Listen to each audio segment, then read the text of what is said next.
Hello and welcome to the Talking Food with Bidfood podcast. I'm this episode's guest host, Emily Butler, and I'm the Customer Marketing Manager for the education sector.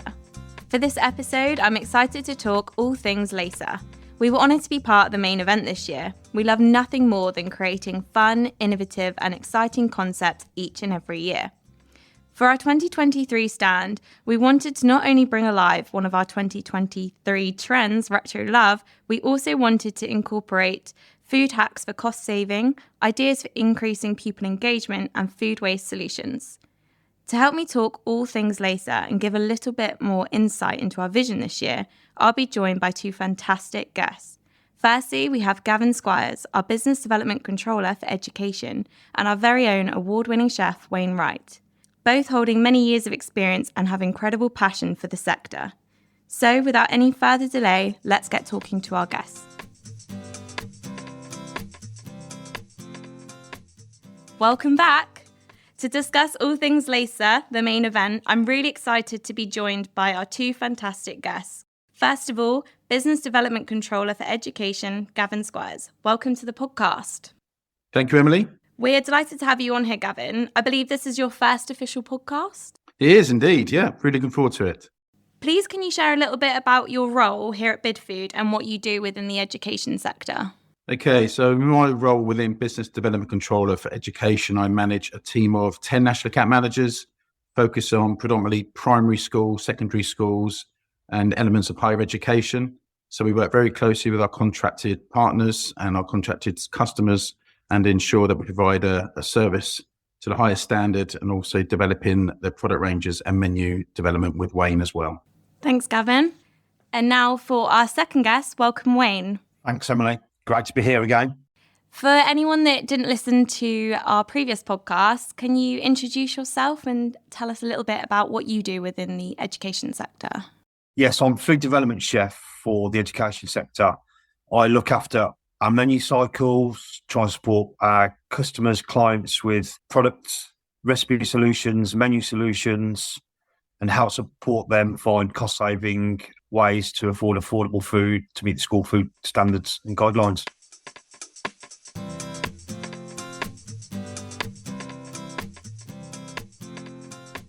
Welcome back. So, onto the subject of this episode. Gavin, what was your favourite moment from this year's LACA?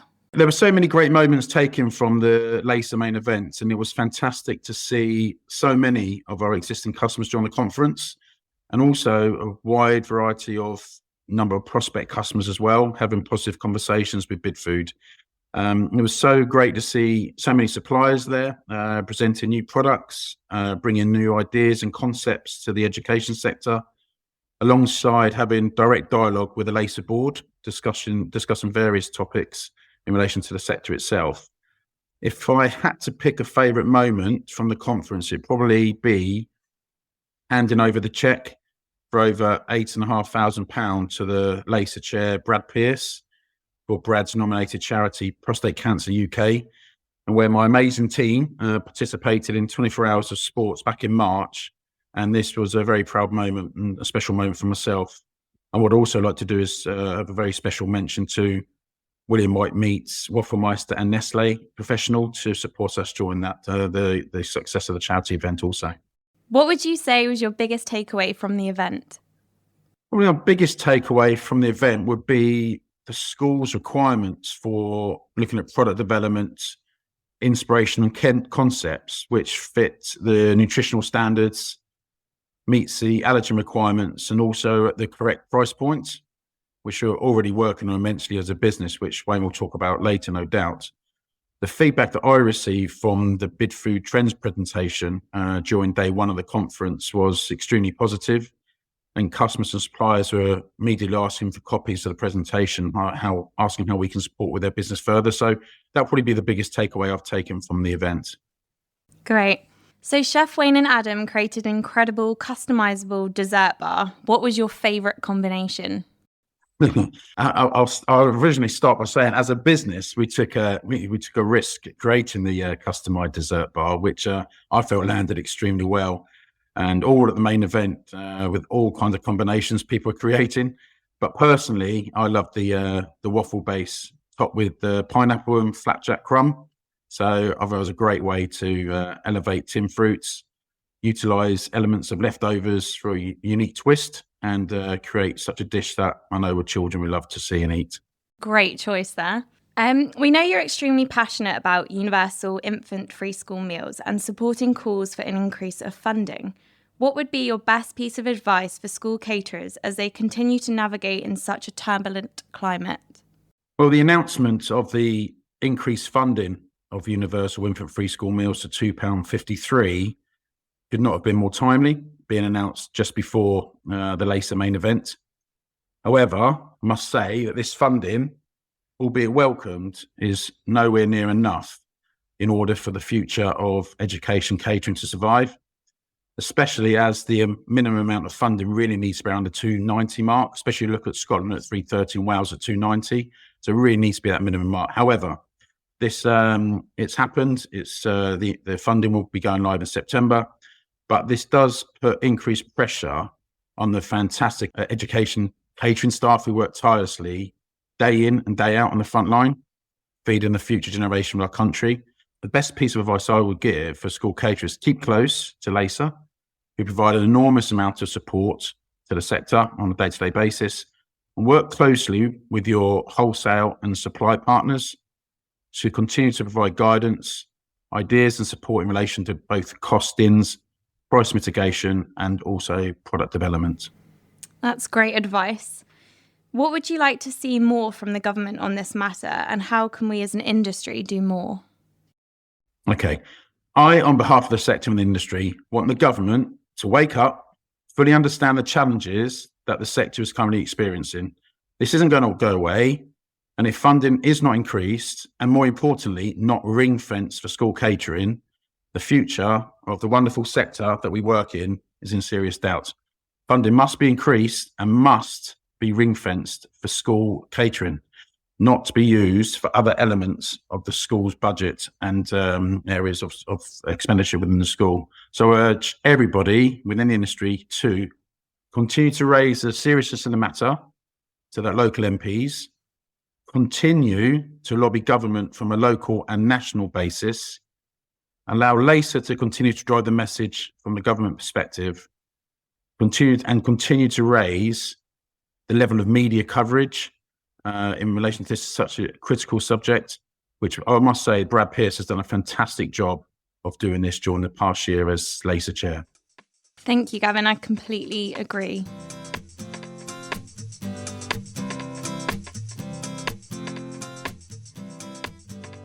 Welcome back. So Wayne, for LACA, we wanted to create a fun yet bold concept that schools could easily replicate. It also incorporated cost-saving, food waste solutions and our latest trending flavours. What would you say was the reaction from the stand? Well, firstly, people were surprised we'd made a bold move to do desserts. Most of our customers are so used to us standing there showing innovation on the high street main course meals. But I thought we get asked many, many times to look at desserts and cost-effective desserts that are nutritionally balanced for the children. So I took the decision to take tinned and frozen desserts to LACA and add leftover ingredients to enhance them, to give them more of a high street feel. At first, people were like, wow. But then once they started to taste it, they were just talking about innovation all day, every day, about the stand. So it was a brave move, but paid off. And it also gave our customers, plus prospect customers, the chance to take our products to the high street in their schools. So what were some of the standout toppings you created that featured on the stand, and how did you go about finding this inspiration? Well, firstly, the inspiration came from our trend launch. And my favourite was the Indian banana and katsu dusting. This is one of our trends that we've seen this year and moving forward to next year. So I thought, why not try a banana and madras topping on some ice cream with some donuts? It was a bit of a mad mix, but everybody enjoyed it. The Duke pineapple, again, a simple ingredient, just with some mixed spice, a little bit of chili, went down really well. That's up great with the waffle as a base, a little bit of ice cream, And then also topped on top of that, as Gavin said earlier, the parsnip and coconut flapjack went down a storm. For me, the watermelon, basil and strawberry was so refreshing. It also brought a bit of hint of Wimbledon to our stand, summer vibes. So yeah, they were my 3 favourite toppings. Definitely, that one was actually my favourite as well. We were asked to do a speaker slot on Wednesday discussing the latest trends and how to replicate them in school canteens. For those who came to watch, what were you hoping would be their biggest takeaway? There's a couple really. I think keep doing what they do well with the retro desserts. Think of ways to reduce the sugar and still give the high street flavour. It's certainly one of our biggest trends this year, and going forward it's going to be an even bigger trend. But keep an eye out for the Cuban Mexican fusion that's going to be hitting the high streets. We're going to see more and more of it. But maybe the biggest one for me is to concentrate on the British classics and start putting a twist on them. Do you have any tips for school caterers on how to increase pupil engagement through food offering and style of service? Again, it has to start with the children. For me, I would get a school forum set out within each year groups and have taster sessions, get suppliers to come in, show what they can offer, get the children involved with taster sessions through their innovation. We have to remember what they're seeing on social media and the high street, and they need to be talking to their caterers about this so the caterers can get it right. So school forums and taster sessions are key for the offering within schools. And what was a real standout moment for you at this year's LACA? The big one for me, I think, is meeting our current customers and re-engaging with them. And also, likewise, with prospects. Nice to see so many different people there and to see what trends are happening within our suppliers that work with us and key partners. Great. Thank you, Wayne. It was great to chat to you. And thank you so much for joining our podcast. My pleasure. And also a big thanks to you, Gavin. Thank you, Emily. If you're keen to learn more about this episode's topic, you can find links in our show notes. We've also included links to some of our school support, ranging from our Compete with the Street inspiration guides to our cost saving and stretches guide. If you've enjoyed the episode, please make sure you follow our series wherever you listen to podcasts, so you can be the first to hear about our latest episodes. Thank you for listening, and until next time, goodbye.